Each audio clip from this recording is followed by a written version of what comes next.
Nada más. Simplemente, pues decirles que ahora vamos a abordar los distintos temas, el tema de la violencia de género, el tema de la violencia ascendente, el tema del suicidio y Jesús, coordinador, que por cierto está ahora arriba coordinando, está como jefe de sala en estos momentos, pues que bajará también a contarnos un poco el tema de los sanitarios, que él además tiene mucha experiencia en ese campo. Entonces, sin más, para no entretenernos, voy a dar la palabra a Paloma Díaz, que nos va a contar un poco pues, el tema de la violencia. Y la voy a presentar mientras ella se va sentando aquí para aprovechar cada minuto. Muchísimas gracias de nuevo por su confianza y esperamos que se cumplan las expectativas que han puesto en este encuentro. Muchas gracias.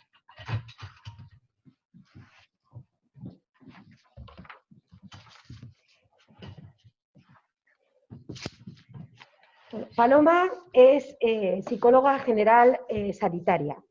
Aunque la he llamado, no sé cómo te he llamado, Paloma. Elena. Bueno, que la he llamado Elena, la verdad es que a Paloma la conozco hace un montón de años. Paloma fue alumna ya en su momento, hace muchos años, del máster de Psicología Clínica de la Universidad Complutense.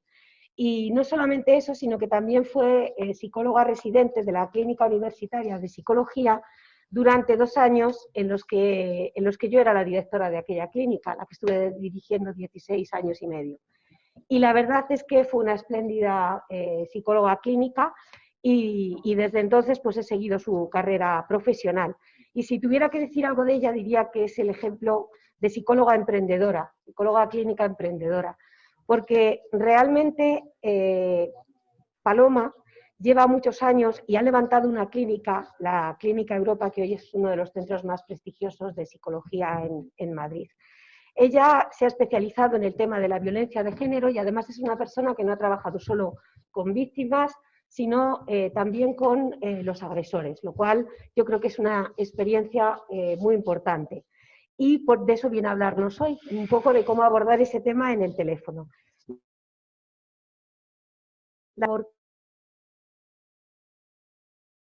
Yo os voy a hablar de nuestro protocolo de atención a las víctimas de violencia de género. Nosotros tomamos las decisiones de la intervención en base a 2 variables fundamentales. Una es la valoración del riesgo de agresión, que la hacemos a través de un cuestionario de Cheburúa que nos da 3 niveles de riesgo. Entonces, cuando el nivel de riesgo es bajo, entonces nos planteamos una intervención psicológica más a largo plazo. A todas las víctimas siempre las intentamos aconsejar que llamen al 016 porque es el teléfono centralizado en España para la atención a las víctimas de violencia de género, pero como con frecuencia son reticentes, pues nos planteamos nosotros hacer una intervención. Entonces, cuando la valoración del riesgo es medio, lo que nos planteamos prioritariamente es la realización de un plan de seguridad para evitar la agresión y bien unas instrucciones para que la víctima lo tenga en cuenta si por fin se produjera la agresión. Y cuando el resultado de la valoración del riesgo es alto, entonces lo que ponemos es recursos en marcha para protegerla. Muy importante intentar conseguir su localización para poder activar los servicios de emergencia y que vayan a un lugar adecuado. Siempre intentamos nosotros que sea ella misma la que active esos recursos, pero si no lo conseguimos, la informamos de que vamos a ser nosotros quienes llamemos al 016 o si la agresión es inminente, entonces llamamos al 112, que es el servicio de emergencias centralizado de todo el territorio nacional. Cuando os hablaba al principio de que el nivel de riesgo es bajo y nos podemos plantear una intervención psicológica más a largo plazo, entonces la segunda variable que medimos que es muy importante es el estadio de cambio en el que se encuentra la mujer. Supongo que conocéis el modo Tenemos una serie de criterios en el que clasificamos a la mujer para orientar la intervención. Entonces, cuando encontramos a la mujer en precontemplación, encontramos a una persona que ni siquiera se identifica como una víctima de violencia de género. Entonces, esta intervención tiene que ser proporcionarle información para lograr que pase al siguiente estadio de cambio. Esta es la idea de toda la intervención, que avance de estadio. Porque si nosotros la identificamos directamente y le devolvemos esta información como una víctima de violencia de género, probablemente lo que causemos son rechazo y que la persona se defienda a esa idea. Entonces, nuestra función en este estadio es proporcionar información para que sea la misma persona que llegue a la conclusión de que está en esta situación. Así que, claro, si no se identifica como una víctima de violencia, el motivo de consulta será otro, no llamará diciendo que está siendo agredida. Pero entonces lo que hacemos es vincular su motivo de consulta a la situación de violencia que se está encontrando en su pareja. Cuando la persona está en contemplación ya está sospechando, digamos, que está en una situación de violencia. Y entonces aquí echamos mano de una herramienta fundamental en este tipo de intervención, que es el balance decisional. El balance decisional es, bueno, tú ya estás sospechando que hay algo que no funciona bien, vamos a poner pros y contras de cambiar. Ya de esta manera vas introduciendo la posibilidad de cambio y la persona tiene el control sobre su propia decisión. No eres tú el que le estás obligando a que rompa la pareja, sino que es ella la que está haciendo ese balance. Y de esta manera, en este estadio, nos centramos mucho en los miedos, en los contras de cambiar. Cuando la persona ya tiene conciencia de que está en una situación de violencia y ya ha decidido cambiar, probablemente se encontrará con muchas dificultades. En este momento es cuando hablamos en la fase de preparación, en el que dotamos a la mujer de recursos, tanto personales como logísticos, para realizar el cambio. Y entonces, en este momento hacemos todo el entrenamiento, bien sea en habilidades sociales, en reestructuración cognitiva, para afrontar todas las dificultades que se va a encontrar cuando realice el cambio, porque el cambio que realizan estas mujeres es realmente difícil y entonces es nuestro deber prepararla para ello. Cuando entramos en la fase de acción, aquí es muy, muy importante el plan de seguridad, porque la fase de acción, cuando las mujeres toman la decisión de separarse y salir de esa situación de agresión, es cuando más riesgo tenemos de que se produzca la agresión. Así que es fundamental, antes de dar cualquier paso, ayudarlas a realizar el plan de seguridad, que luego me voy a extender un poco más en qué consiste. También aquí es importante echar otra vez mano del balance decisional, pero aquí centrarnos en las cosas positivas y adelantarla, hacerla saborear un poco las cosas buenas que va a tener ese gran esfuerzo que va a hacer, qué cosas va a conseguir. Es decir, los refuerzos de conseguir el cambio. Y en la fase de mantenimiento se supone que la mujer ya ha tomado la decisión de salir del hogar o de la situación de maltrato, que eso nosotros en el recurso les hacemos hincapié, que si están en una situación de maltrato, por supuesto que pueden salir del hogar, aunque estemos en confinamiento, si estás en una situación de maltrato está justificado que abandones el hogar y vayas a otro domicilio o a una comisaría o donde sea para protegerte. Entonces, cuando ella ya ha tomado esa decisión, lo que hacemos es afianzar un poco todos los logros que ha conseguido y sí que hacemos una intervención de prevención de recaídas, en el que le anunciamos pues que ha hecho el paso más difícil, pero que es importante mantenerlo, y que sería hasta dentro de lo normal que pudiera dar algún pasito para atrás. Hacemos una diferenciación entre lo que es una caída y una recaída, basándonos en que una recaída sería volver al punto inicial. Y lo que ellas hacen normalmente no es eso, sino a lo mejor dar un pasito para atrás en términos de tomar contacto con el agresor.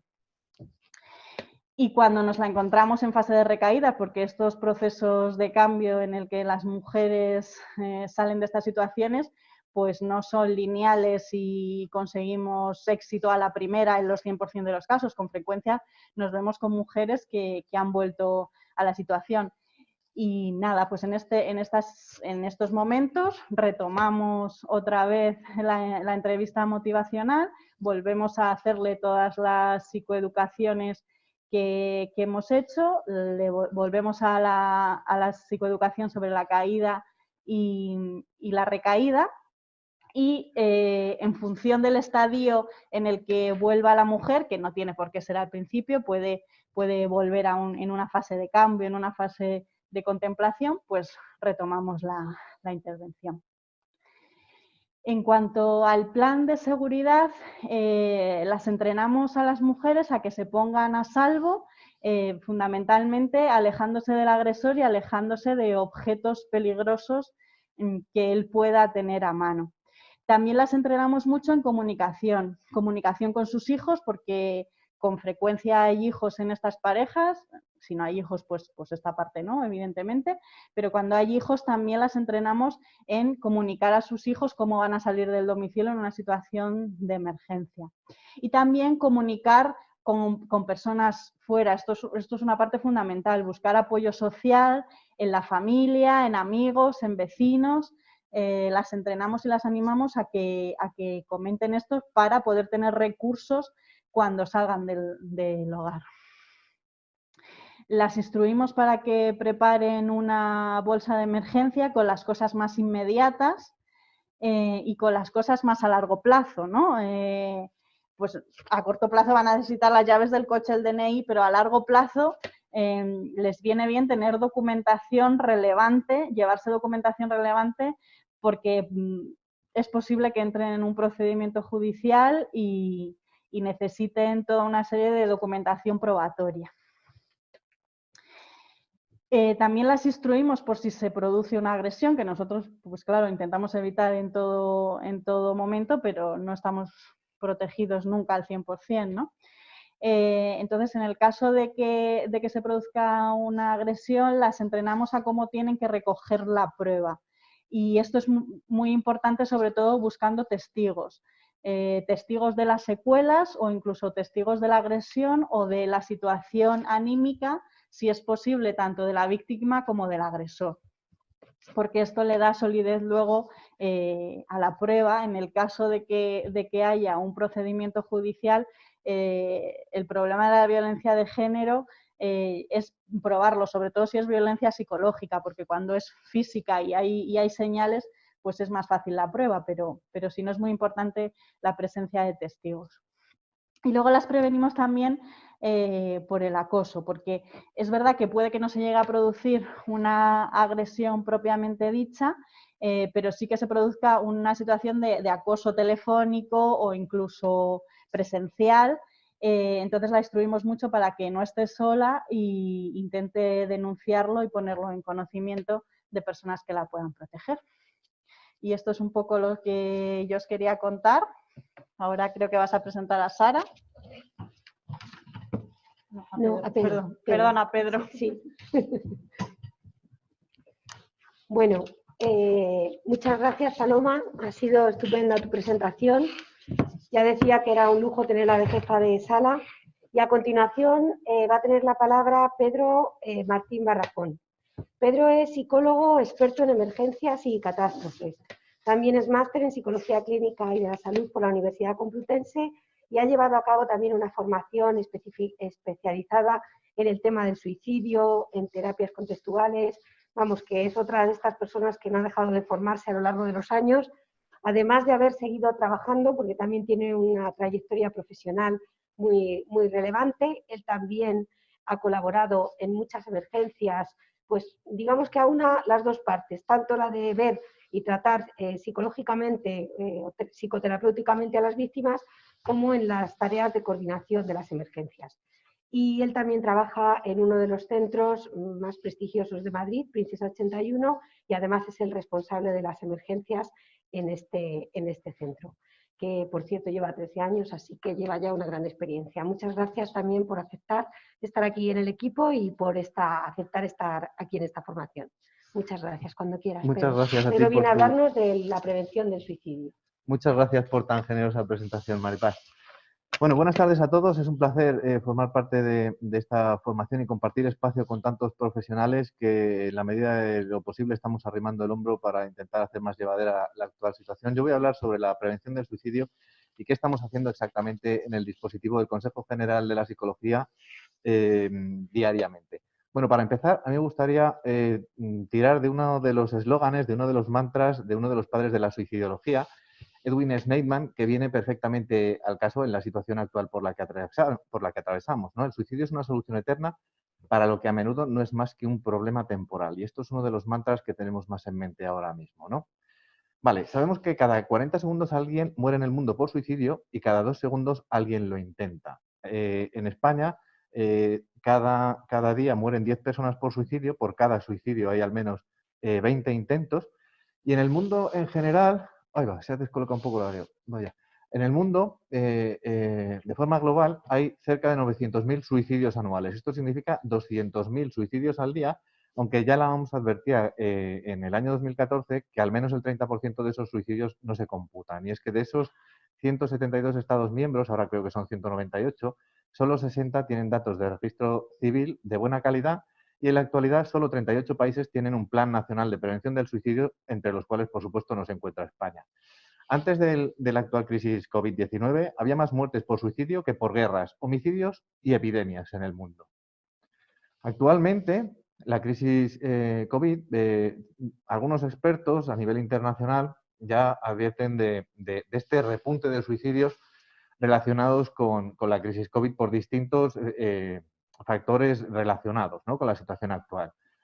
Estamos observando a través del teléfono diariamente que puede estar dándose un aumento de ese riesgo de violencia intrafamiliar, en niños y adolescentes por ese recrudecimiento, la violencia doméstica, ya sea física, psicológica o sexual.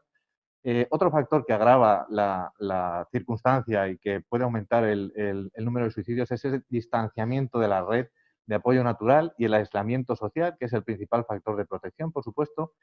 La dificultad para acceder a esos recursos de apoyo comunitario, religioso también, y por supuesto de salud mental, que no son posibles las citas presenciales con los facultativos. Dentro de nuestros sanitarios estamos encontrando que están aumentando los niveles de estrés, de ansiedad y de depresión. Se ha pasado de una ética se ha pasado a una ética utilitarista, se está haciendo un triaje duro, donde hay que escoger qué pacientes viven y qué pacientes no, o se les traslada o no. Y esto, sin duda, genera ciertos fenómenos bien documentados como esta falacia de caso único, la culpa del superviviente. También sabemos que en Estados Unidos ha aumentado la venta de armas y, por supuesto, la accesibilidad, el acceso al método aumenta el riesgo, por supuesto. Y un factor precipitante bastante frecuente en la población adulta, que es la pérdida de estatus y las dificultades económicas. Bueno, actualmente los ERTEs, el desempleo y la incertidumbre económica también puede contribuir a estos repuntes, ¿no? Y, por supuesto, el temor al contagio. Y estamos observando cierto agravamiento de esas patologías de base de personas que no pueden acceder a los recursos habituales, ¿no? En la época actual, dice Sast, este prestigioso psiquiatra, que el suicidio se ha considerado como una manifestación de un trastorno mental, ¿no? Y esta explicación no solo se ha considerado como verdadera, sino también como beneficiosa. Esto es algo que les pasa a otros, ¿no? A esas familias donde existe un problema crónico, donde existen en familias desestructuradas. Pero esta implicación, esta afirmación tiene dos implicaciones. Por una parte, ya no se ve como a lo largo de tantos años y siglos de historia a la persona como un malvado, como un sádico, pero se le sigue considerando como un loco. Es decir, el suicidio sigue estigmatizado y asociado directamente a la enfermedad mental grave y crónica. Pero sabemos que para tener un comportamiento suicida, efectivamente, no hace falta tener un trastorno mental. De hecho, el 50% de la población general experimentará tendencias suicidas entre moderadas y severas a lo largo de su vida, según estos autores. Luego, es incorrecto asociar el suicidio a la enfermedad mental grave y crónica. De hecho, la mayoría de las personas que tienen enfermedad mental no se suicidan y no todas las personas que se suicidan tenían una enfermedad mental. La correlación no implica causalidad. Pero antes de meternos en la intervención en conductas suicidas en curso, creo fundamental mencionar ciertas creencias distorsionadas sobre el suicidio. Y una de las principales, y que más interfiere en la prevención, es que quien se quiere suicidar no lo dice. Cuando 9 de cada 10 personas, según reza la literatura específica, avisaron o dieron muestras de que lo iban a hacer antes de suicidarse. Pero fijaos, es que el paciente suicida, en España por lo menos, sí que acude al médico, sí que pide ayuda. El año previo el 90% de los varones y el 100% de las mujeres, vale. Y durante un año pueden pasar muchas cosas, pero si vamos aproximándonos en el tiempo, resulta que, y por abreviar un poco, que el 60% de los pacientes que se suicidaron pidieron ayuda la misma semana que se suicidaron, e incluso un 18%, 1 de cada 5, fue al médico de atención primaria el mismo día que se suicidó. Y nada más lejos de mi intención que demonizar una categoría profesional específica ni nada por el estilo. Pero es muy fácil que si este mito sigue inmerso, pues durante una entrevista o en una sesión clínica o durante un teléfono de emergencias, cuando alguien habla de suicidio, se le digan cosas como no estarás pensando ninguna tontería. Y ahí automáticamente se termina la entrevista. Vale, y ahora vamos a ver unas breves nociones sobre la intervención en conductas suicidas en curso, que es parte de lo que nos estamos encontrando en el teléfono del Consejo. Vale, en primer lugar y fundamental, tomarse en serio cualquier manifestación, amenaza o sospecha. Y generalmente, bueno, pues se habla de un plan suicida. Y hay quien pregunta, ¿tiene un plan? Bueno, ¿pero qué es eso de un plan? Pues un plan significa saber dónde lo va a hacer, cómo lo va a hacer, cuándo lo va a llevar a cabo y, por supuesto, cuanto más letal sea el plan y más dificultades haya para encontrarlo, y se habla de un periodo temporal de rescatabilidad de 3 horas, mayor es el riesgo, por supuesto. Vale, en cuanto a la atención telefónica, respecto a la atención presencial, hay varias cosas fundamentales, 6 puntos en concreto. A ver, deberíamos observar si existen dificultades en el habla, si es farfullante, si está enlentecida, porque puede significar que efectivamente ya esté en curso la conducta suicida y ya haya una sobreingesta. Por ejemplo, nos hemos encontrado, estos días nuestra compañera Vanessa se encontró con un chico que ya tenía cierta ingesta y al estar pendiente de todo lo que estaba sucediendo resulta que escuchó unos ladridos. Y a partir de esos ladridos le preguntó que si había mascotas. Hemos conseguido aplazar esa decisión, que era el objetivo prioritario, y ese chico, en este corto espacio de tiempo, tiene pareja y está reanudando su vida de otra manera muy distinta, ¿no? ¿Qué sentido cobra esa frase del principio de el suicidio es una solución definitiva a lo que puede que sea solo un problema temporal? A ver, recabar información sobre si está solo. Esto es importantísimo. ¿Qué se hace en el contexto penitenciario y en instituciones psiquiátricas? Se pone un preso de confianza o otra persona a compartir la habitación en una institución psiquiátrica. Porque sabemos, por ejemplo, que el 73% de los suicidios consumados en contextos penitenciarios tienen que ver en celdas individuales. Es muy importante que las personas estén acompañadas, pero tenemos que tener especial precaución con personas que estén atravesando un brote psicótico porque quizá corra peligro la vida de terceros. Si el paciente es colaborador, en el mejor de los casos, tenemos que solicitar esa dirección, si es posible, ¿no? La dirección exacta desde la que nos llama, que no siempre es posible, pero en caso de negárnosla, vamos a llamar inmediatamente a la policía para facilitar esos datos de contacto, a ver si consiguen rastrear la llamada y al propietario del teléfono para identificar el lugar desde el que nos llama. Por supuesto, no podemos tener prisa en este tipo de llamadas, son llamadas largas, no podemos tenerla ni evidenciarla, y el tiempo siempre juega a nuestro favor. Decía Carmen Tejedor, una de las madres de la suicidología en España, en Cataluña, que desde que alguien tiene la intencionalidad firme hasta que inicia el gesto suicida transcurren hasta 90 minutos. Luego nosotros siempre vamos a ir a remolque de los acontecimientos y no vamos a precipitar esa llamada para que se presente el 112 en el domicilio, la ambulancia o fuerzas o cuerpos de seguridad. No podemos tener prisa en este tipo de intervenciones de ninguna de las maneras. Facilitar la intervención de otros intervinientes. En caso de suicidio en curso, como hemos dicho antes, donde ha habido sobreingestas medicamentosas, vamos a pedirle, puesto que nos ha llamado y está solicitando ayuda, que deje la puerta abierta para que las fuerzas y cuerpos de seguridad no tengan que entrar como un elefante en una cacharrería, no tengan que tirar la puerta abajo y sea mucho más fácil el acceso al domicilio. Y, por supuesto, como no siempre la atención sanitaria, por lo menos ahora en Madrid, es la primera en llegar, vamos a intentar de alguna manera, mantener el contacto telefónico con la persona porque la llegada de la policía puede resultar bastante amenazante, ¿no? Aunque son probablemente más rápidos y tarden menos en llegar. Vale, voy a dar 4 pautas fundamentales sobre el acceso a las conductas suicidas en curso vía telefónica, que también podría extrapolarse a la atención presencial. En primer lugar, no empezar hablando del suicidio y mostrar interés por cubrir esas necesidades básicas del momento. Oye, ¿qué te está pasando? ¿Qué te ha puesto en una situación tan difícil? ¿Ha sucedido hoy algo especial para que te encuentres así? ¿Cuál ha sido la gota que ha colmado el vaso? ¿Vale? No buscar, y esto es fundamental, quizá ni el mejor psicólogo ni el mejor psiquiatra del mundo consiga quitarle las ideas suicidas a esa persona porque puede tener razones muy legítimas y puede tener muchos motivos de peso para querer quitarse de en medio. Entonces, desde el principio no vamos a buscar el convencerle per se, el quitarle las ideas suicidas, sino demorar la decisión. Que no se suicide en nuestro turno, por frívolo que suene, ¿no? Siempre es posible aplazar esa decisión del suicidio. Y este quizás debería ser el horizonte al que debemos dirigirnos en la atención en conductas suicidas en curso. Retrasar la decisión. Oye, siempre puedes suicidarte más adelante, si yo no puedo impedírtelo, pero permíteme que hablemos antes de la situación que estás atravesando. Se trata de una decisión importante que puede esperar, ¿vale? Escuchar y validar. Escuchar y validar, porque a mí la palabra empatía ya me suena muy vacía. Creo que está desgastada y que no tiene el significado que debería tener, ¿no? Entonces, facilitar el drenaje emocional, facilitar el desahogo es mucho más adecuado que cuestionarle su propósito, ¿no? Dejar que nos cuente las razones por las que se quiere quitar de en medio. Y por supuesto, reconocer su sufrimiento y la intensa angustia que supone el contemplar el suicidio como única solución a su situación. Oye, debes estar pasándolo realmente mal para estar pensando en el suicidio. Tienes derecho a sentirte así de mal. Pensar en el suicidio no te convierte en un loco, en un cobarde, ni en una persona peligrosa, ni mucho menos. Muchas personas, y acabamos de mencionar que el 50% de la población general, insisto, general no clínica, experimentará tendencias suicidas entre moderadas y severas a lo largo de su vida. Sin embargo, hemos encontrado situaciones parecidas y hemos encontrado otras soluciones. Quizá estás atravesando una situación tan difícil ahora mismo que a cualquiera en tu lugar le costaría encontrar una solución. Estoy seguro que en el hospital pueden prestarte la atención que necesitas y la ayuda que te mereces. La atención que necesitas y la ayuda que te mereces, ¿vale?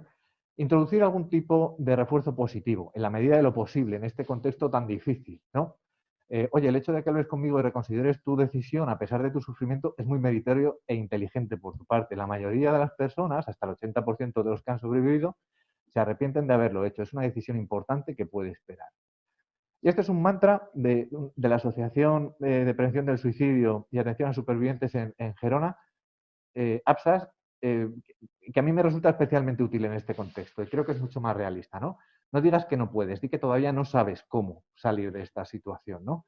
Y en último lugar, sembrar la ambivalencia, que quizás sea de lo más difícil, ¿no? Oye, y si te suicidas, ¿qué es lo que vas a conseguir?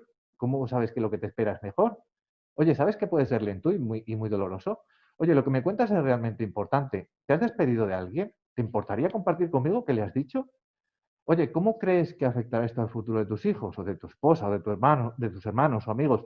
Ojo, mucho cuidado con sondear de forma arbitraria la órbita social porque puede que dentro de la familia, como comentaba antes mi compañera Paloma, se encuentre un precipitante en casos de abuso, de maltrato. Pues fíjate lo mal que lo va a pasar tu mujer, que lo va a pasar mal, ¡pum! Y estamos precipitando el paso al acto, ¿no? Entonces, es más adecuado preguntar, oye, ¿a quién sientes ahora mismo más cerca de ti? Por ejemplo, antes que empezar a sondear de forma arbitraria y gratuita, ¿no?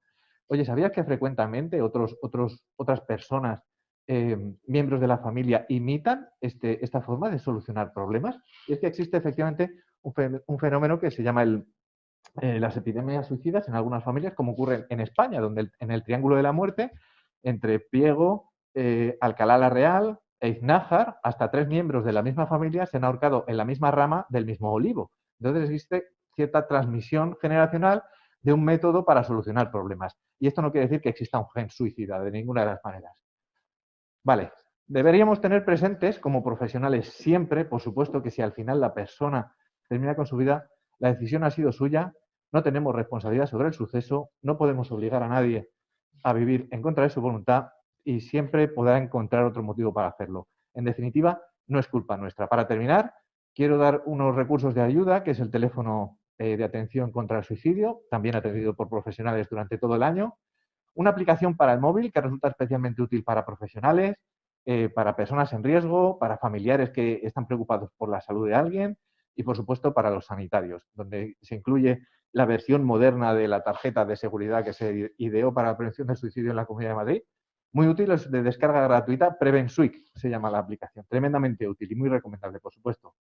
Una página de Facebook que se llama Suicidio, Hablar es Vital, que dirige Ana Canet, superviviente al suicidio de un familiar, que aporta bastante información rigurosa y de calidad en primera persona, por supuesto.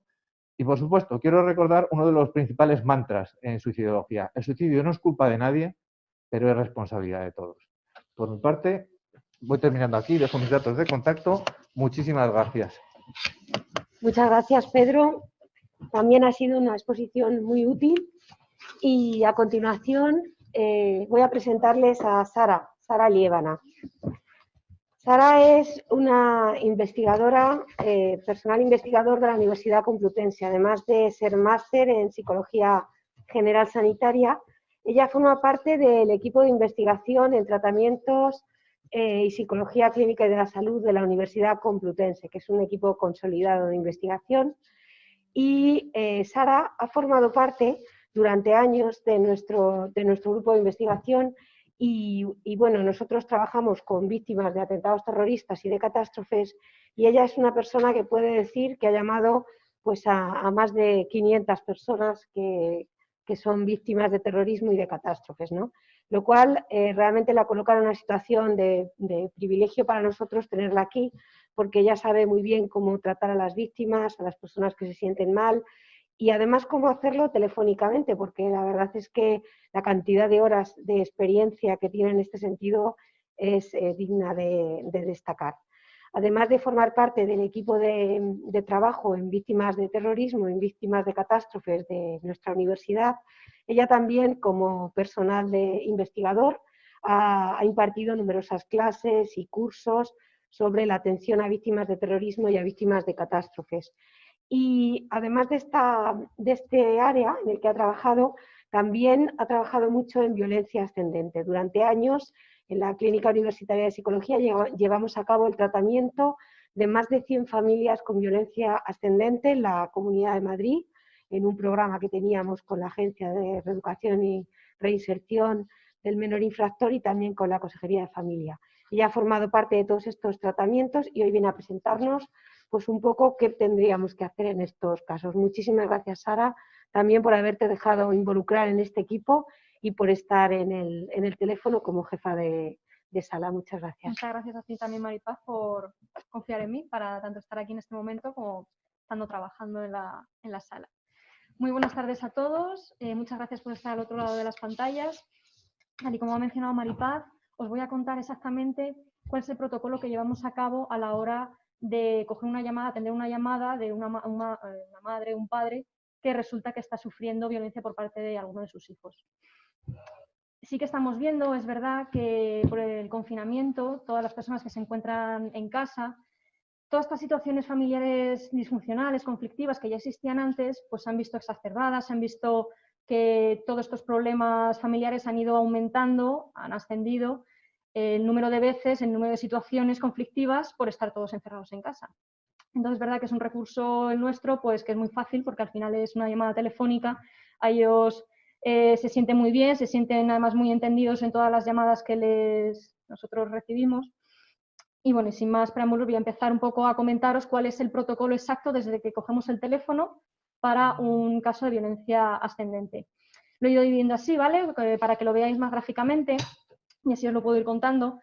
Nosotros estamos ahí, están todos los psicólogos, cogen la llamada y lo primero que vamos a hacer es valorar si su vida corre peligro o no.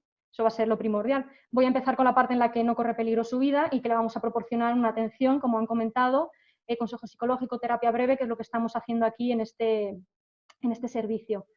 En el caso de que su vida no corra peligro, vamos a hacer esta intervención. En un primer lugar, vamos a facilitar el desahogo emocional, porque nos llaman a lo mejor en un momento muy explosivo, un momento en el que se encuentra muy mal la persona, a lo mejor se ha tenido que encerrar incluso en una habitación para poder llamarnos. Entonces, bueno, siempre estamos ventilación emocional, desahogo, normalización, validación. Ayudamos, en este caso, a expresar y canalizar esa angustia, todo el dolor que está sintiendo. invitamos a que nos hable de este problema, de los hechos, los sentimientos, cómo se encuentra, qué ha pasado, bueno, que la persona se desahogue y que nos cuente. Aquí tengo anotado, como veis, escucha activa, actitud empática, dar alguna acogida. Esto, por supuesto, está aquí puesto en esta primera casilla, por así decirlo, pero va a ser algo transversal durante toda nuestra llamada. Porque es verdad que si hay algo más específico de la atención telefónica, que nosotros tenemos que prestar mucho más atención a nuestra escucha activa. Es decir, que lo que en presencial, pues un solo gesto, una sonrisa, la otra persona lo siente, ¿no? Siente que estamos ahí, que estamos al lado. En el teléfono tenemos nosotros que hacer muchos más esfuerzos para que la persona siga sintiendo lo mismo que como si estuviese de manera presencial. Entonces tenemos que sentir más, tenemos que darles más devolución de lo que nos acaba de comentar, etcétera, para que sienta que cada pocos segundos estamos nosotros ahí atendiéndoles activamente. Después vamos a ver el problema concreto, los problemas concretos con los que demandan. Vamos a examinar pues, todas las dimensiones de ese problema. Vamos a conocer qué ha pasado antes, los precipitantes, los consecuentes de ese problema. Vamos a valorar también y evaluar si esta situación, este problema concreto, ha sucedido con anterioridad. Vamos a ver ese problema mismo en el pasado, qué pasó antes, cómo se solucionó, ¿no? Para ver también las herramientas y los recursos personales de la persona para poder hacer frente a esta situación, porque está claro que si ha llegado hasta aquí, hasta ahora, y en caso de que sea la primera vez que acuda a un recurso así, ha sabido solventar y ha sabido solucionar esos problemas. Entonces, vamos siempre a tirar de esos recursos personales y además vamos a explorar también los sociales, familiares, a ver si ha tenido alguna vez asistencia psicológica, trabajadora social, etcétera, para ver un poco y hacernos un poco el mapa de la situación a la que nos encontramos. Vamos, igual ahí ves la casilla, transmitir seguridad, cercanía, igual. Esto va a ser transversal, es lo que es primordial en nuestro trabajo. Ya sabemos que aunque se hayan llevado un consejo, una pequeña técnica, mientras haya estado tranquilo, seguro, se haya sentido entendido y validado, también eso va a ser primordial y también tenemos nosotros que estar atendiendo mucho a eso porque muchas veces llega eso más que una técnica, algo concreto, que a lo mejor luego el día de mañana pues, se puede olvidar, pero siempre se va a quedar con que alguien les escuchó, alguien les entendió y que el día de mañana puede volver a confiar en otro profesional para solventar una situación como la que se está dando ahora. Vamos a valorar las decisiones inmediatas, pues vamos a ver si necesitamos explicarles, darle una devolución de lo que les está pasando, pues hacer una psicoeducación, por ejemplo. Le vamos a explicar a la persona que comprenda, por ejemplo, que el confinamiento supone una situación estresante para los padres y para los hijos y que todo el mundo podemos estar más irritables, ¿no? Les podemos dar esa información y que es fácil que de esta manera se den conflictos. Vamos a preguntarle, vamos a decirle al padre, a la madre, que pregunte a sus hijos o a su hijo, a su hija, cómo se sienten en esta situación, si pueden ayudarles, si necesitan resolver dudas, porque de lo que se trata es que decirle que se sienta al lado, que no tengan a su hijo enfrente, sino que en todo momento le sienta como una persona al lado. Vamos a comentarle, por ejemplo, también pautas más concretas, como que no luche guerras que no va a poder ganar, por ejemplo, y que si hay alguna tarea de casa que no ha hecho nunca, pues a lo mejor este no es el mejor momento en el confinamiento para luchar por que realice esta tarea, porque esto solo generará un clima de mayor crispación. También vamos a comentarle, por ejemplo, que trate de disminuir o eliminar los comentarios críticos, que generan tensión, que generan malestar, y vamos a hacer que refuerce cualquier comportamiento positivo de su hijo. También le podemos decir que realice actividades conjuntas, familiares, que sean positivas y que en el hecho de que no quiera realizarlas, respetarlo en todo momento, ¿vale? Para que no generen más situaciones conflictivas. Vamos a decirle también a la persona que aproveche esta situación para hablar con su hijo sobre cualquier tema, no sobre el conflicto, porque si hay un conflicto pues puede generar que se ponga en guardia, pero con este fin podríamos generar un nuevo canal de comunicación positivo con su hijo y vamos a mostrarle los efectos positivos de cuando hablen. Además, le podemos decir que se muestre disponible siempre para hablar, que se vea pues lo que os comentaba, que jueguen juntos, que vean una película, que entre los dos, entre los padres y el hijo o la hija decidan, pues por ejemplo, qué película ver, saber que no siempre va a ser lo que uno quiera ni que lo que el otro quiera, sino vamos a llegar a un punto medio. Hoy vamos a ver esta película, entonces lo que hacemos muchas veces en el momento del teléfono es, venga, saca papel y boli, que vamos a organizar, que vamos a hacer, en estos días. Vamos a ver, por ejemplo, 2 películas. Una película la que elija tu hijo y una película la que elijas tú. Y vamos a generar esa situación y, sobre todo, la situación favorable y positiva, que genere emociones positivas e involucrar al resto de hijos si los hubiera. También darles pautas en cómo deben tratar a sus otros hijos y no descuidarles, para que puedan sobrellevar esta situación lo mejor posible. Vamos a explorar las posibles soluciones, como ya se estaba comentando. Vamos a preguntar alternativas que ha intentado en el pasado, como ya os he dicho antes. Antes estábamos diciendo que exploraríamos, ahora vamos a ver qué hacemos con esos recursos familiares, personales y sociales de los que dispone, porque a lo mejor, como ahora veis en la siguiente, vamos a tener que derivar, porque ahora vamos a tomar una decisión concreta y una vez hayamos realizado nuestra intervención, vamos a valorar si esta persona es capaz de tomar decisiones por sí mismas, o en el caso de adoptar una actitud más facilitadora. Vamos a valorar también el peligro real y en tal caso adoptar una actitud más directiva. Ahora, en cuanto al peligro, ahora seguiremos con las siguientes diapositivas. Y vamos a asegurar que después de este servicio vaya a una derivación, vamos a realizar una derivación acompañada al recurso más apropiado. ¿Qué quiere decir esto? Entonces tenemos un listado con un montonazo de recursos que hemos ido trabajando desde el minuto 1 que se creó este dispositivo. Todos los recursos nacionales que sean gratuitos, que estén a disposición de todo el mundo, nosotros los tenemos recogidos y se los proporcionamos según el caso de cada persona.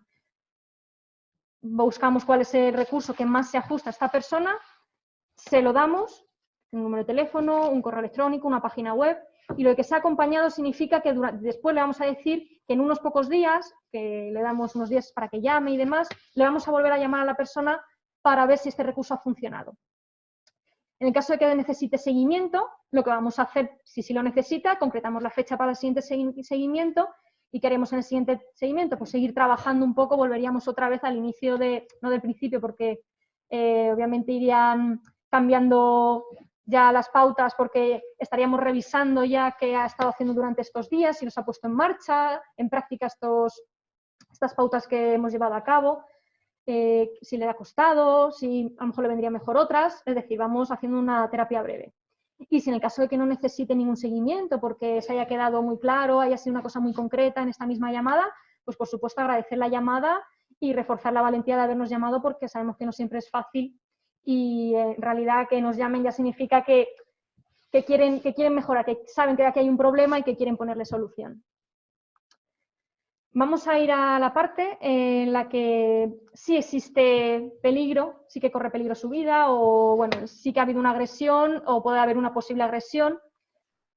Lo vamos a ir dividiendo también en que sí nos da su consentimiento para activar los servicios de emergencias. ¿Cómo lo estamos haciendo aquí en este momento? Lo que vamos a hacer es que el psicólogo o la psicóloga está al teléfono con la persona y nosotros, los jefes de sala, nos avisan. Acudimos al puesto de esta persona, de este psicólogo o esta psicóloga, y nos va a poner en un papel, en un folio, los datos principales sobre lo que está sucediendo. Nos proporciona la dirección, porque en este caso nos está proporcionando la dirección.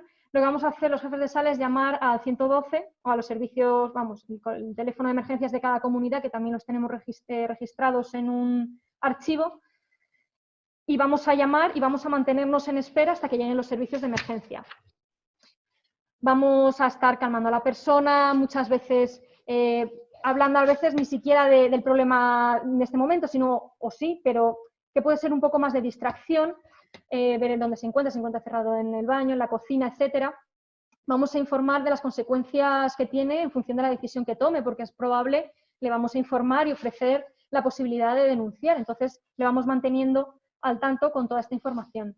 Y además de informar de las consecuencias de la repetición de la espiral de violencia en la que se encuentra, es decir, que solo va a ir a más si seguimos en esta dinámica. Y finalizaremos la llamada una vez comprobemos que los profesionales sanitarios de emergencias han llegado a su domicilio, es decir, que nos dice por el teléfono, están aquí, los veo, viene el técnico, viene el médico, viene el enfermero, y ahí en ese momento sí podemos colgar porque sabemos que ya está con un profesional, además está ahí físicamente.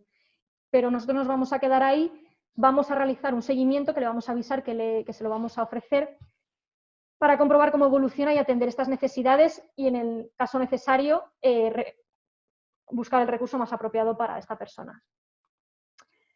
Si no nos da su consentimiento para activar los servicios de emergencia, pues también un poco lo que comentaba Pedro en el caso del suicidio, ¿no? Que hay siempre pautas que son compartidas, vamos a validar, a normalizar, vamos a negociar, vamos a hacer un balance decisional de todo lo que está sucediendo. En el caso de que efectivamente acepte, volvemos otra vez a lo que acabo de comentar, el activar los servicios de emergencia. Si no nos da su consentimiento, pero sigue sin aceptar la llamada, vamos a informar sobre las consecuencias de las distintas posibilidades en función de esta decisión. Y además, si la situación, en este caso, mejorara, volveríamos a hacer una intervención porque estamos viendo que después de la negociación, de sentirse entendido, la situación también a lo mejor en casa, el conflicto ha ido disminuyendo, el hijo o la hija se ha tranquilizado, ha conseguido tranquilizarlo todo con las pautas que hemos estado haciendo, con todo el seguimiento que hemos estado haciendo en el momento por teléfono. Si la situación mejora, pues realizaríamos una intervención más guiada, como lo que estaba comentando hasta ahora, ¿vale? Que os pongo las diapositivas iguales, pero son las que estábamos comentando sobre una intervención. Si la situación no mejora, pues vamos a plantear un plan de acción concreto y viable, es decir, un plan de seguridad. ¿Qué plan de seguridad que aquí también os dejo? Será detectar la ira en el hijo a través de indicadores físicos, conductuales, bueno, en cada caso serán unos, y en función de otros estadios de violencia. Es decir, vamos a intentar que no se vuelva a dar esta situación, por lo menos detectando que sí se da, pero habremos detectado unos minutos antes los indicadores que nos llevan a que esta situación pueda incrementarse en la violencia. Vamos a hacer que comprenda que esta situación de aislamiento, todos podemos estar más tensos, más frustrados, más aburridos por no poder salir de casa. Estas emociones además anteceden a la ira, bueno, por lo que es más fácil que en estas situaciones los adolescentes estén más irritables o irascibles. Vamos a decirle que trate de salir de esta situación cuanto antes, que no entremos en estas escaladas de violencia que son recíprocas, complementarias, combinadas. Si se mantiene en esta situación, es muy probable que la violencia continúe y que escale. Hay veces que en ese momento también le recomendamos que no trate de tranquilizarle porque empeora la situación, que no discuta en ese momento con su hijo, con su hija, y además que se dirija a una zona donde tenga salida, incluso fuera de casa. Que no vaya a un baño, que superficies duras, cocina, que haya cuchillos, que ponga un pestillo si hace falta para en un momento dado tener que esconderse, y luego darle los recursos de emergencia si la situación se agrava, y además una señal clave con el resto de la familia que les indique que todo esto ya se está poniendo en marcha y que hay que salir de esta situación. Además, planificar dónde irá cuando tenga que abandonar, en este caso, su casa. Y entrenar a otros miembros de la familia para que pongan en marcha todos estos pasos lo antes posible de la explosión de la violencia del adolescente, del niño, la niña, y sobre todo en el caso de los hermanos menores a los que también pueda haber violencia. Y ya habría terminado en este caso, espero que os haya quedado claro en estos minutitos cuál sería esta actuación. Muchas gracias por estar ahí al otro lado, os dejo ya con mi compañero Jesús. Muchas gracias, Sara, una también extraordinaria aportación y además muy práctica para saber un poco cómo reaccionar en estas situaciones tan complicadas. A continuación va a intervenir Jesús Linares. Jesús es también psicólogo general sanitario y además es una persona que también tiene varios estudios en el tema de la intervención en crisis y emergencias, experto en intervención en crisis, emergencias y catástrofes, además de en intervención logística, sanitaria, crisis. Bueno, está muy especializado en este campo y además Jesús ha sido coordinador del servicio de atención telefónica que ha tenido el Colegio de Madrid, ¿no? El Colegio de Psicólogos de Madrid. La verdad es que tiene una gran experiencia en este campo y una experiencia que además también hace de forma simultánea con su labor docente en el máster de la Universidad Europea de Madrid y también está llevando a cabo su tesis doctoral en biomedicina. Bueno, la verdad es que una de las cosas que quiero resaltarles de la experiencia de Jesús es que él ha trabajado durante años en unidades de cuidados intensivos, en hospitales grandes, creo que en el 12 de octubre, además de Psicólogos Sin Fronteras. Y la verdad es que nos ha venido muy bien en este servicio, donde gran parte de los profesionales que nos están llamando pues, para reclamar ayuda son psicólogos, son sanitarios y a veces pues, también personal interviniente. Entonces le voy a dar la palabra y muchísimas gracias también por dejarte también engañar para estar aquí con nosotros. y tus aportaciones, tanto pues, en este curso como en general en el servicio, que son extraordinarias, ¿vale? Muchas gracias. Gracias a ti, Maripaz, por confiar en mí y por haberme ofrecido poder aportar un poco mi granito de arena en esto. Yo, bueno, os voy a comentar un poco cuáles son las demandas que estamos teniendo en cuanto al personal sanitario en esta crisis que estamos viviendo. Bueno, es verdad que las demandas de cada uno de los profesionales sanitarios que nos van llamando tienen su casuística y su idiosincrasia diferente y es un poco complicado, ¿no? Hacer una generalización, pero he intentado agruparlas en base a algunos criterios que os voy a comentar, un poco lo que estamos recibiendo en estas semanas que llevamos de trabajo de servicio, ¿vale? Como bien comentaba Maripaz, como también tengo la experiencia del colegio, pues he intentado agrupar, aunque al final están siendo muy parecidas. En primer lugar, me gustaría comentar que tenemos dos grandes grupos, ¿no? Tenemos los profesionales sanitarios que están infectados, están aislados, por un lado, que sería un trabajo distinto, y los que están en activo. Lógicamente, en un inicio nos hemos centrado sobre todo en los que están en activo porque son los que nos estaban llamando. Esto ha ido evolucionando, ahora os comentaré un poco por qué. Voy a hablar un poco de los que están aislados y de estos dos grandes grupos, ¿no? Agrupándolo un poco por sintomatología, que creo que era un poco la idea. Por un lado tenemos aquellos que estaban aceptando el aislamiento y por otro lado tenemos aquellos que no lo estaban aceptando. Aquellos que estaban aceptando el aislamiento, pues teníamos diferentes sintomatologías que son, digamos, iguales a las que no aceptaban el aislamiento, pero hay algunas que son específicas que os voy a comentar, ¿vale? Por un lado tenemos pues esta parte de soledad, de tristeza y de ansiedad, que trabajamos, ¿no? La soledad un poco ayudando en planificación de actividades agradables y la tristeza ayudando en planificación de actividades agradables y estrategias para buscar apoyo de familiares o de compañeros, ¿no? Generar esta red, este tejido social con compañeros que también están aislados y que pueden entender un poco su situación de primera mano, ¿no? Y esta ansiedad, sobre todo, trabajando en estas medidas psicofisiológicas que tenemos los psicólogos que en situaciones de crisis son muy habituales usar, ¿no? Estas técnicas de desactivación que conocemos. Luego, el trabajo del aburrimiento, porque lógicamente están encerrados, con planificación igual. En este caso, actividades planificando un poco las rutinas del día a día. A pesar de que están encerrados, pues se pueden hacer ciertas rutinas. Flexibles, lógicamente, pero se pueden hacer. Luego, el trabajo de la culpa y la responsabilidad en el sentido de estoy infectado, no puedo trabajar, no puedo hacer nada, en principio, ¿no? Sobre todo ahí, también comentaba mi compañera Sara, que también es algo transversal a lo que yo os voy a contar, esta parte de ventilación o facilitación emocional, esta parte de normalización y legitimación de las emociones. Es lógico que la tenga, cómo te sientes, incluso determinados pensamientos también es normal que en una situación así los tengas, ¿no? Entonces ahí vamos a trabajar con estas técnicas de gestión emocional y la psicoeducación relacionada con emociones, trabajamos con herramientas de aceptación y compromiso y también con la psicología positiva, centrándonos en esa parte de, sobre todo, de digamos, de aquellas fortalezas que la persona tiene, ¿no? Este sentimiento de inutilidad e indefensión son dos circunstancias que nos hemos encontrado bastante y trabajamos un poco, sobre todo, en esta afirmación de la capacidad que tienen ellos y que han tenido durante muchos años y tirando un poco de la historia de vida, ¿no? Y identificar estos recursos que ya tienen, quizá no sea el mejor momento para aprender nuevos. Si tienen algunos que ellos nos pueden comentar y que podemos desempolvar, por así decir, y podemos reutilizar para estos momentos, pues creo que creemos que es lo más idóneo. Y también luego, nuevamente, trabajar las estrategias de apoyo social en este sentido. Luego hay una parte de pensamientos intrusivos que también es muy importante, ¿no? Y aquí trabajamos con técnicas un poco más dirigidas, ¿no?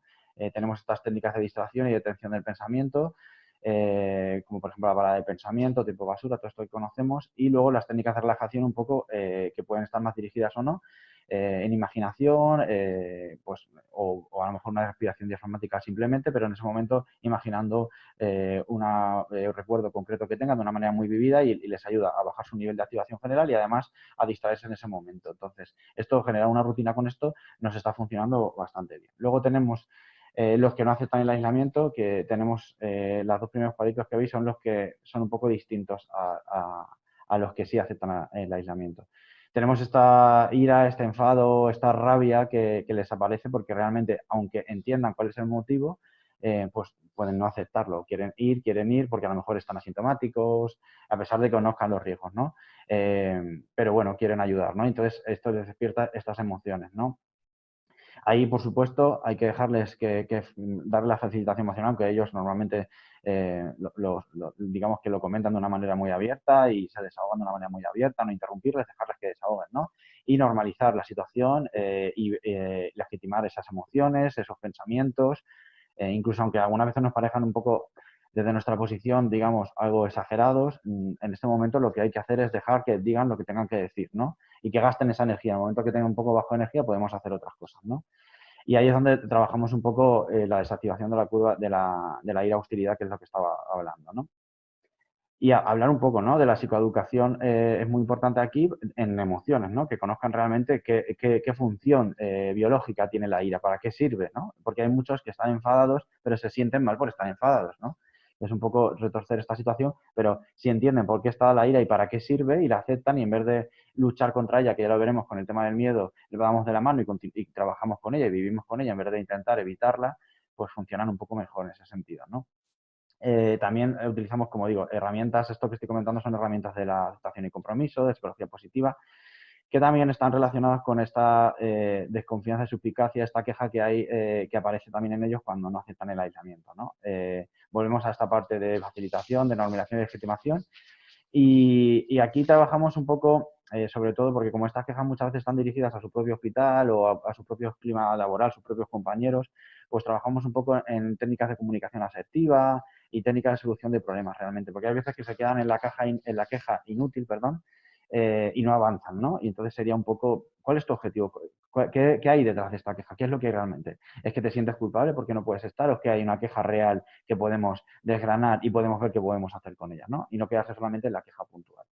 El resto de cuestiones ya las hemos comentado un poco en el anterior. Y ahora iríamos un poco a aquellos profesionales que no están aislados, que digamos que están trabajando en activo, ¿no? Y esto me ha gustado dividirlo porque es verdad que hemos visto una tendencia, ¿no? En las primeras semanas teníamos una serie de demandas y las siguientes semanas teníamos otras demandas distintas, ¿no? Entonces, he considerado que era importante diferenciarlas, ¿no?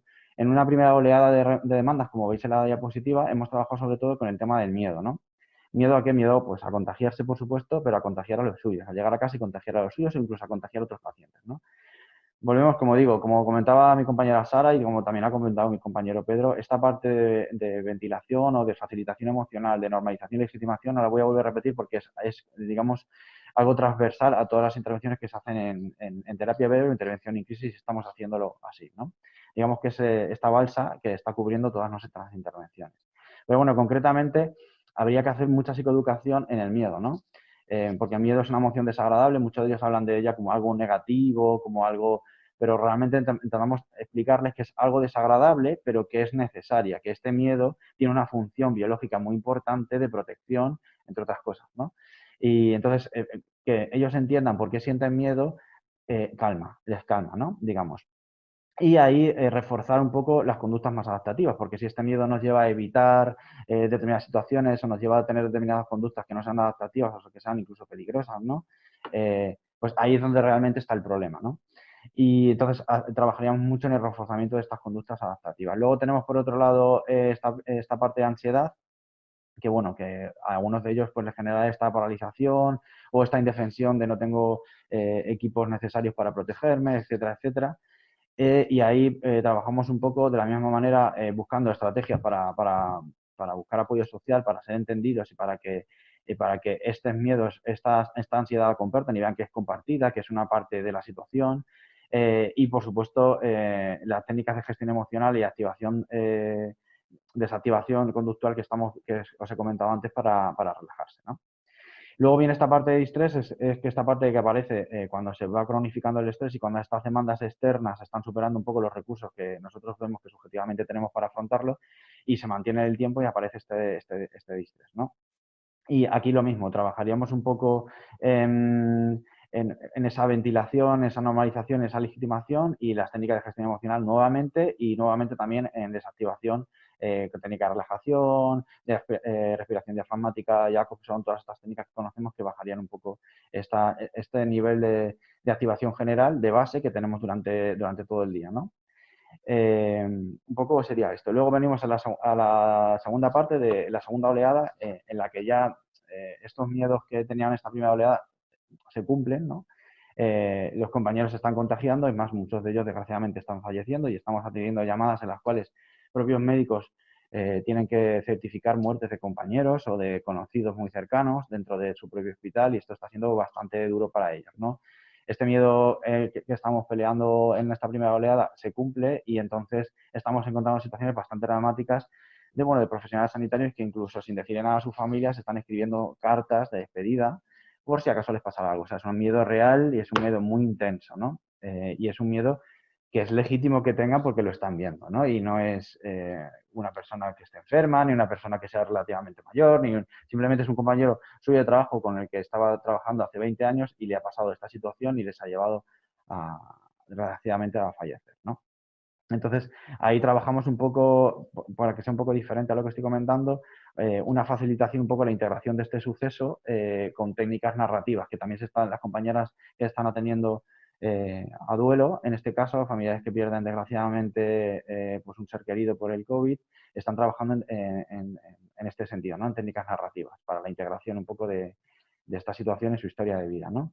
Luego viene la parte de la soledad porque muchos de ellos están aislados de su familia porque están en hoteles, han estado en residencias, en determinados sitios donde ellos no pueden tener contacto con su familia y se desrealizan más todavía, ¿no?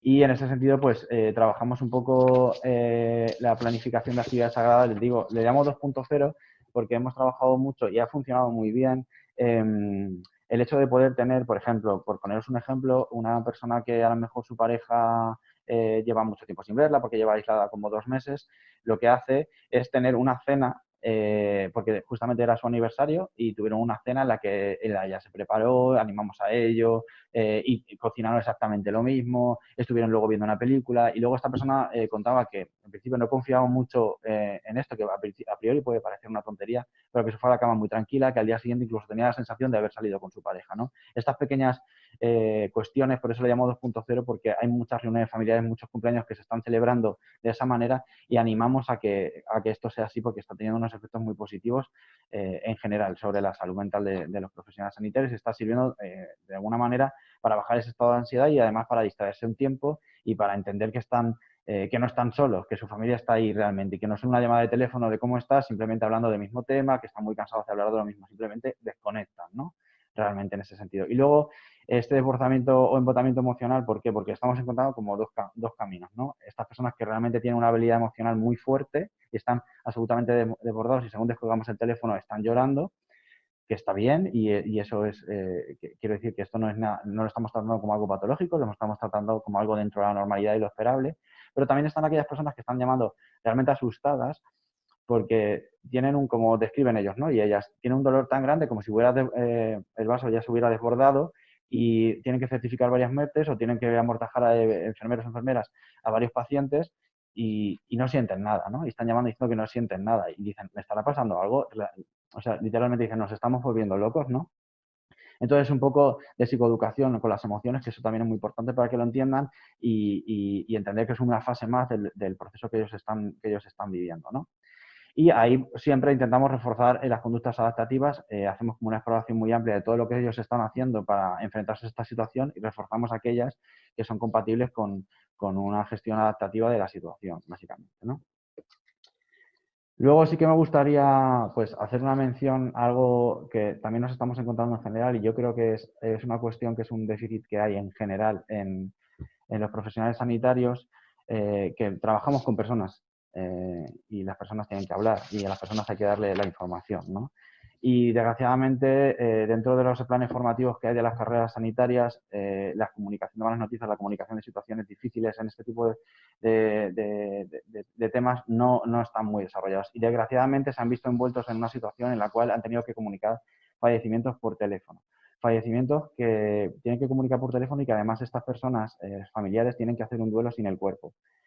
Es una situación muy compleja y están viéndose muy desbordados en ese sentido porque no disponen de los recursos ni las herramientas ni la experiencia para poder hacerlo. Entonces nos están demandando mucho y se están dando cuenta realmente, muchos de ellos ya se daban anteriormente, pero en este caso se está poniendo muy en acento que esto es un déficit que ellos tienen y les está angustiando bastante para poder gestionarlo. Entonces, creo que nos estamos dando cuenta un poco en el servicio de que esta demanda es muy importante y habría que formarlas en este sentido para ayudarles un poco a su gestión del día a día. Entonces, un poco por mi parte, Espero que os haya gustado lo que hemos comentado, el resumen que he hecho, y muchas gracias, Maripaz, y muchas gracias a todos por escucharme. Muchísimas gracias, muy útil también. Y bueno, también da una idea de algo de lo que estamos encontrando muchísimos problemas en el servicio, ¿no? No sé si quieres. No sé si Javier ahora sería, no sé, como nos hemos retrasado un poco con los problemas técnicos, no sé cómo ves tú la cosa.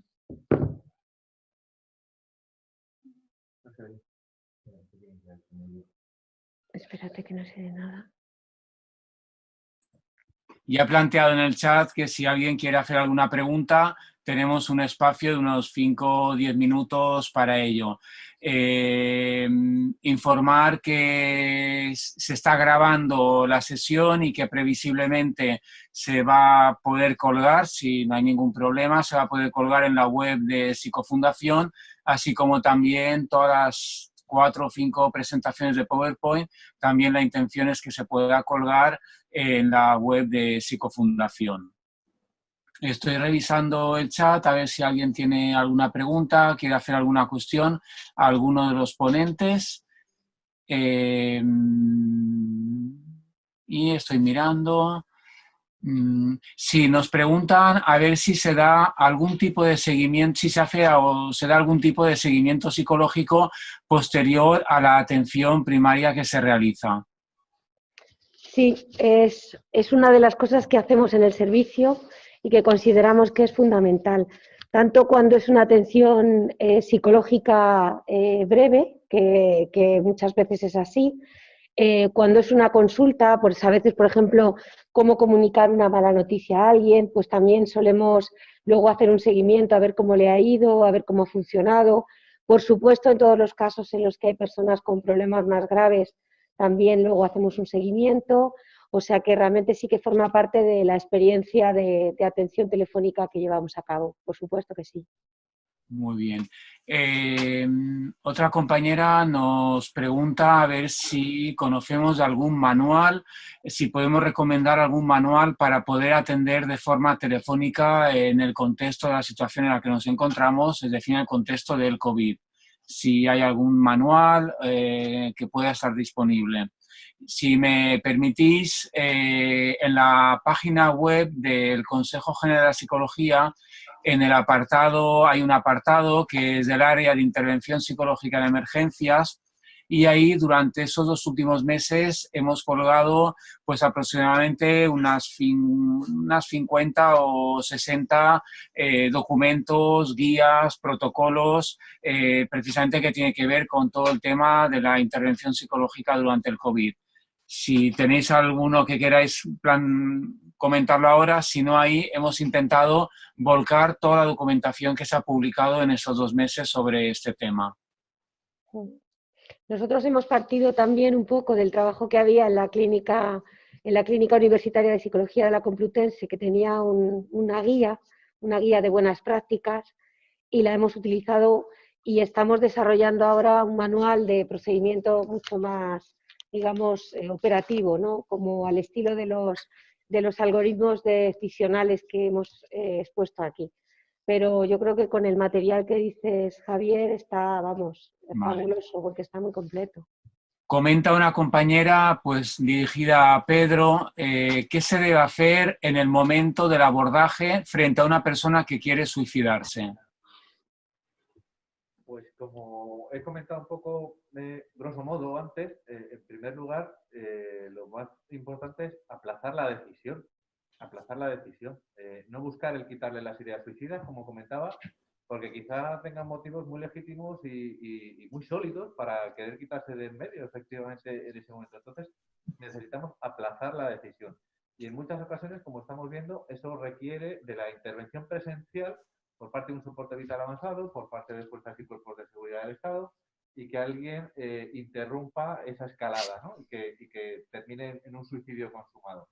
Entonces, yo creo que eso es súper importante, tener en mente que tenemos que aplazar la decisión y que tanto el éxito como el fracaso es decisión de la persona, que se haya dado una segunda oportunidad, así como si no lo conseguimos y lamentablemente finalmente esa persona termina con su vida. Muy bien. Nos comenta un colega nuestro, pues si se da alguna atención en crisis para los profesionales de salud que atienden en crisis.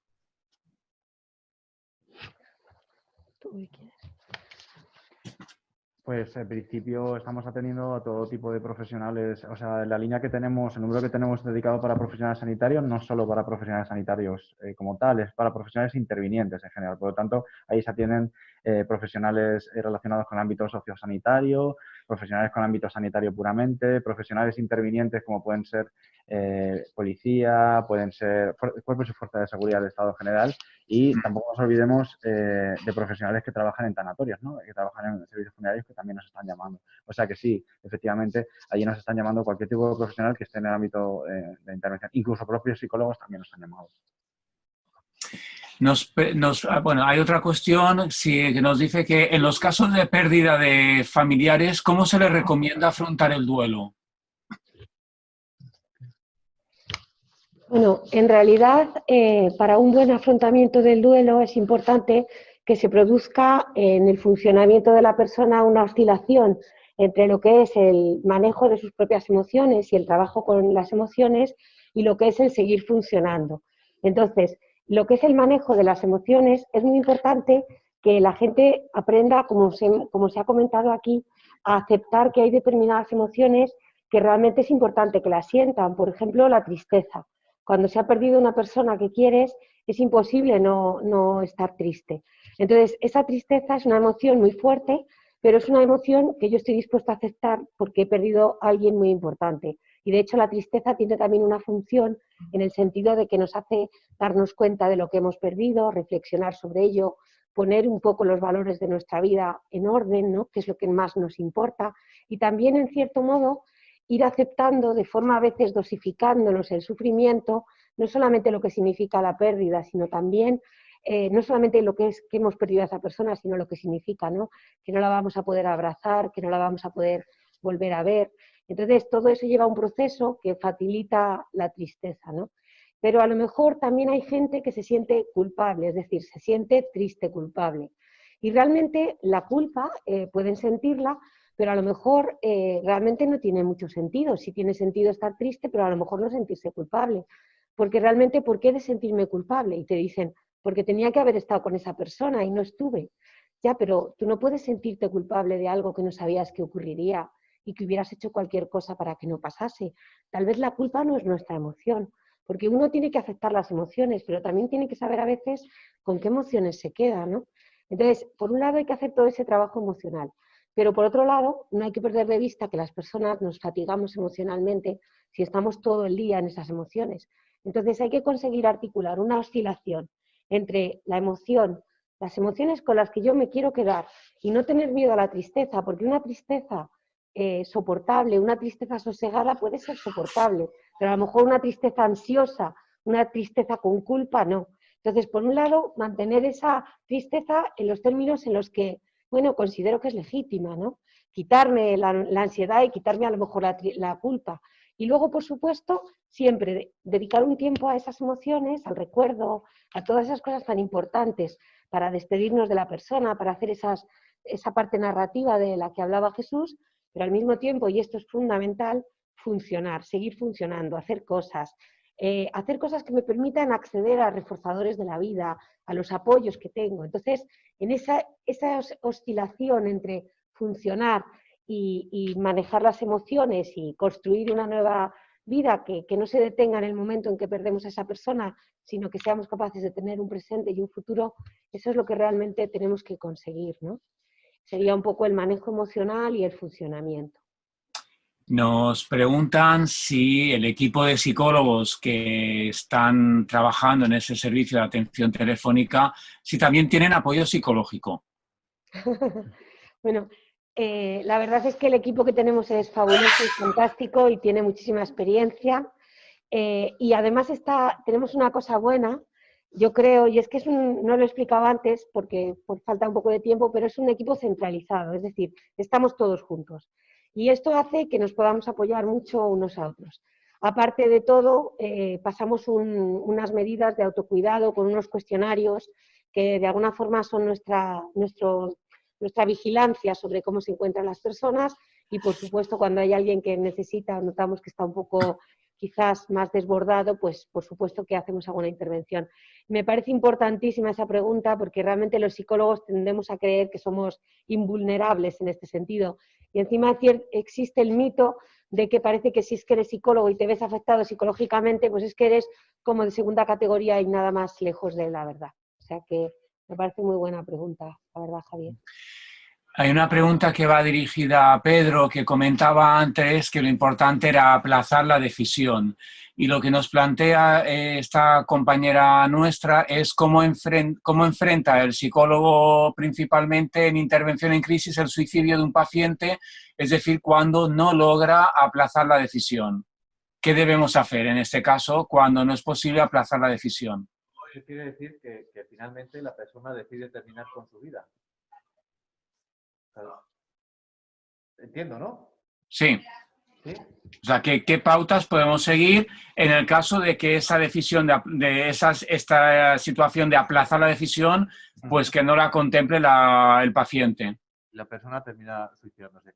A ver, pues yo no daría unas pautas universales porque cada uno tenemos nuestras propias estrategias de afrontamiento, ¿no?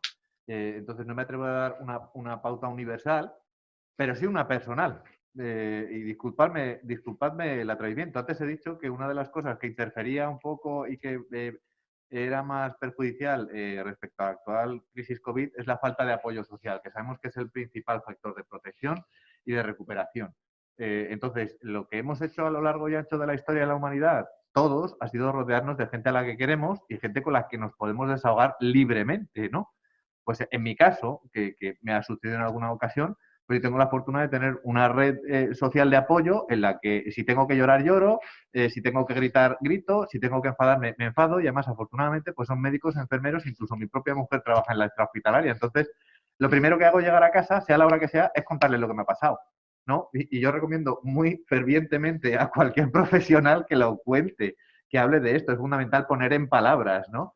El no haber sido capaz, ¿no? Y el intentar dirimir, el intentar mitigar esa sensación de culpa y compartirlo con otros profesionales, que esto no es un fracaso. Como he dicho antes, tanto si lo conseguimos aplazar la decisión como si no, es responsabilidad de la propia persona y no nuestra. Nosotros vamos a poner, por supuesto, no me cabe la menor duda que cualquier sanitario, cualquier psicólogo de los miembros de mi equipo y de cualquier servicio va a poner hasta el último aliento por ayudar a esa persona y se va a dejar la piel por ayudarle, ¿no? Pues como el resto de sanitarios en la vía pública.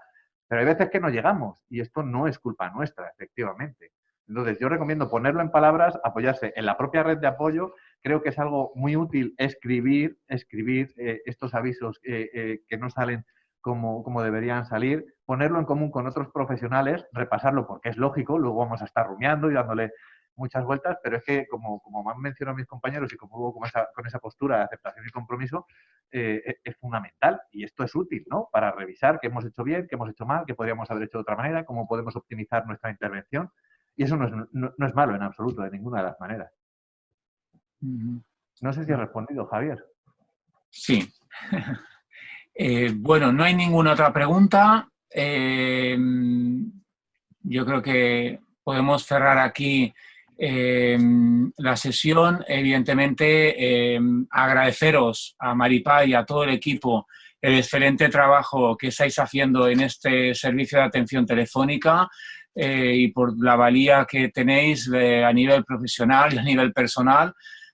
Sois unos profesionales muy cualificados y pedir disculpas también a todos los participantes, bueno, por los pequeños desajustes que al principio ha habido pues en esa plataforma Zoom.